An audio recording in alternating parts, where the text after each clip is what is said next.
ঘটনাটা তো কইতারি না ভাই, এই আইলাম কোন ইনফরমেশন আইলাম এখানে আয়া তো দেখছেন, আমরা তো সবাই দেখছে না কি করি, কি অবস্থা পাইছেন? আয়া তো ডেনা পারছে, আমরা ডেনের থেকে কিভাবে ডেনে পড়ছে এটা তো জানি না। একজন মানে এলাকাবাসী হিসাবে কি দেখলেন?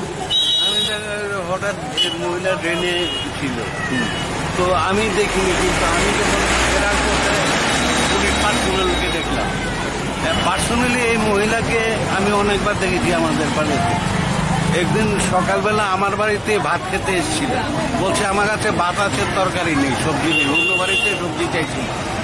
তো আমার বাড়িতে শুয়োর মাংস রান্না ছিল, আমি ভেবেছিলাম অন্য মুসলিম মহিলা কিনা, আমি শুয়োর মাংস দিতে চাইনি। তখন জিজ্ঞেস করেছিলাম যে তুমি হিন্দু না মুসলিম, বলে আমি হিন্দু। তখন দেখলাম হাতে পলা শাখা ছিল, ভাবলাম হিন্দু, ওকে ডিম ভাজি দিয়ে ভাত দিয়েছি।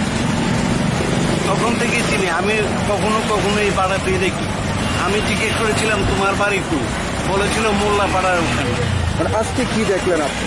আজকে তো পুলিশ পার্সোনালরা ওনাকে পিক আপ করছে, ওনাকে হসপিটাল যেতে বলছে। ড্রেনের মধ্যে পড়েছিল, কি কারণে পড়েছিল?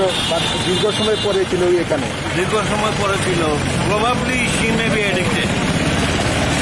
নেশা জাতীয় পান করেছে এরকম? She may be addicted otherwise. So far I do believe she is like vagabond. আমি অনেকদিন এই পাড়াতে ওনাকে দেখেছি। এখন তো ওনাকে দেখে মনে হচ্ছে যে পুরোই নেশাগ্রস্ত। হ্যাঁ,